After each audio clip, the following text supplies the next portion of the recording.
زموږ ویډیو در سره لایک کړئ او سحر میډیا چینل در سره سبسکرایب کړئ. مننه.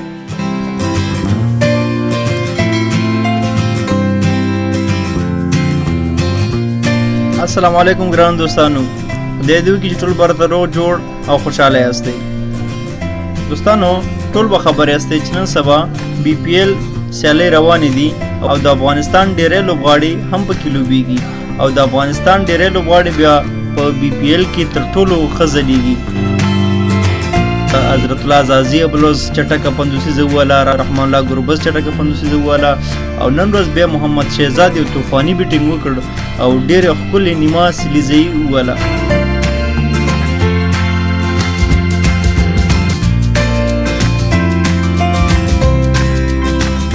محمد شهزاد د 2019 کال د BPL سیالیو دوهمه چټکه نیمه سلیزه په خپل نوم ثبت کړه.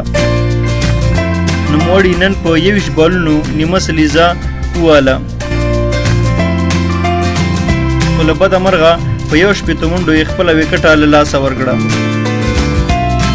د یادونې وړ ده چې رحمان الله ګربز بیا په 18 بالونو د چټکې نیمه سلیزې ریکارډ له ځان سره ساتلی دی.